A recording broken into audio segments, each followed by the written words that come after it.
Hello, okay, you're in this video. What do we have here? Did you see the name of the video? That's right. Here's a community, well, they're hookers and they're druggies. The women stand on the street selling their stench. That's right. To a bunch of dumb idiots. Anyhow, that's my opinion anyhow. But these girls have been killed. That's right. And the sheriff's department, the police, investigators, it's not a high priority. They don't care. They're not going to put it any high priority in this because, after all, it's only just a woman. Okay? It's just a woman.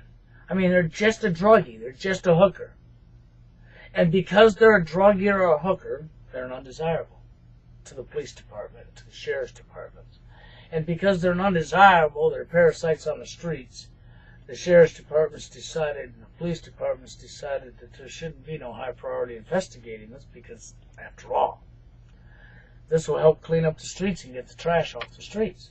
So they ignore it. Now you're mad. How dare you? Our daughters, our children are out there. Our little girls grew up, and they're out there, and they got killed. Now my daughter's gone forever, and I can't bring her back. And none of you cared. You police department, you sheriff's department won't investigate this. You calling them undesirables, basically. Well, let's think about this. I think that's pretty cool. Yeah, I think that's pretty cool. Why do I think that's pretty cool? Because I can think about the millions and millions of guys out there that in 1 to 5 seconds, you women did not want to know them. In 1 to 5 seconds. That's no lie. Okay? And why did that happen? Well, because you're going by what? That's right. Everything that has nothing to do with nothing. You're going by lust, first off, because you women have to have physical attraction, don't you? You're damn right. How many times have I hear that out of your woman's mouth? Gotta have physical attraction. That's right. You gotta be in lust. Okay? First off. Second off, well, they gotta meet your high expectations list, don't they? Yep, they gotta meet your high expectations list. As soon as they meet your high expectations list, then you can use them up, spit them out, and throw them away. Isn't that right? Isn't that what everybody does to each other in today's society? Let's look at the genders, for example. All the women sit up on top of a pedestal. Not all of them, but the majority of them. And they know they do. They dress up and they do absolutely nothing to get a date, and they just take the pic to say, oh, the guy's got to do it all. The guys have to do it all. The girls have been taught that the guy owes them a living. Or this is what they've been taught their whole life, is the guy owes them their living, owes everything to them. And because of the one-sidedness and putting one up on a pedestal and weak-minded, pussy-whipped guys, okay, playing into it and giving them more power, powers went ahead and corrupted their mind. That's why I have a girl tell me that dating seems a lot like shopping for a car. Nobody wants the ugly car. That's why George Sedini was 50 years old and tired of being alone. And it wasn't about being laid, getting your dick in a hole. See, that's your sick-in-the-head fucking theories that's causing you to create your own killers to begin with. Look at how you treat each other. Men and women alike. Look at this, how you treat one another. And the school system helped you out. They taught you biology, they taught you natural selection. That's right. And the undesirable should die out and not be allowed to pass their gene.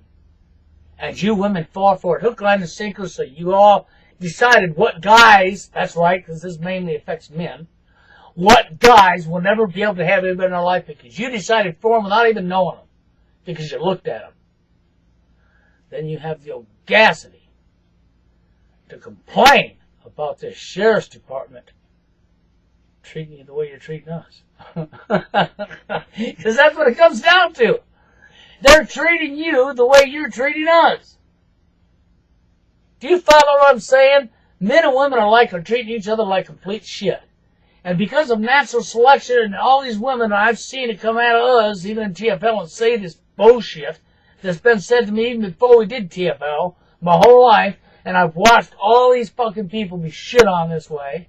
And now, when the tables are turned and the sheriffs and police departments aren't repaying the favor by investigating your daughter that was the hooker, your daughter that had her legs spread for the fucking whole world for money, who got herself killed being out there in the street doing it because, well, our ability to treat each other like dirt. Because in today's society, we treat each other like shit, men and women alike. We create the people who kill us, and then we complain. Why are you complaining? It's what you want. When you can treat another human being like dirt and expect no repercussion, you're fucking out to lunch in your head. There's going to be repercussion, and that's why it keeps happening again and again. And a serial killer here that's killing all these women, well, more than likely is probably a guy that you women dumped on. Let's think about this. 90% of all serial killers, their victims are women. There's a reason for that. And it's not because women are the weaker sex. That's bullshit. It's a lame-ass excuse. Try it's because they've been placed on a pedestal and don't give a flying fuck how they treat other people because they think they're above you, they think they're a goddess, and they treat guys like absolute fucking dirt. Try that's why Jack the Ripper, all of his victims. Try George Sedini. Think about it. Open your eyes. Both genders need to be equal straight across the board, and it's never been that way. And as long as it's never that way, this will continue to happen. But as far as the sheriff's department not investigating, what can I say, man? It's natural selection. It's what y'all want. You just don't like it because this time the women are the ones that are the undesirables. Ain't that right? Don't like that, do you? Don't like your own medicine, do you? Think about it. If you comments and opinions. Next video, y'all have a good one.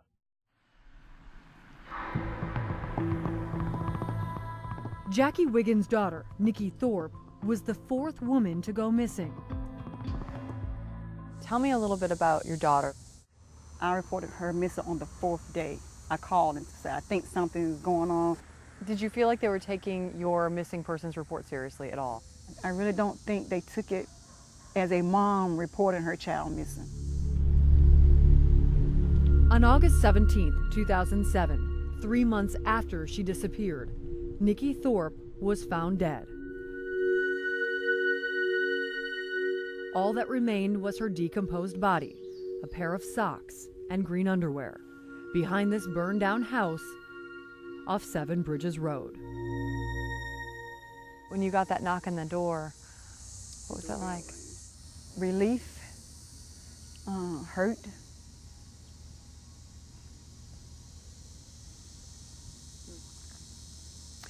The anger.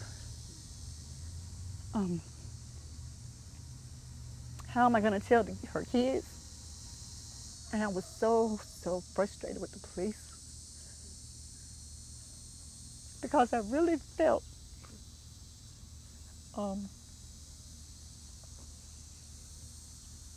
if they had really taken me seriously, you know, busting in some of these houses I told them about, even though she wasn't found in one of those houses, you know, none of that was done.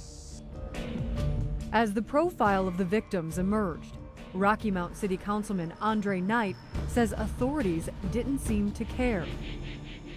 I was told several times by many people involved in this case, it was not a priority to investigate the women that were being killed because they were drug addicts, crackheads, and prostitutes. Rocky Mount Police Chief John Manley says the victims' race and class had nothing to do with how they handled the cases. But one thing remains beyond dispute. The killings did not stop. 1 year later, another woman would be killed and her body dumped near 7 Bridges Road.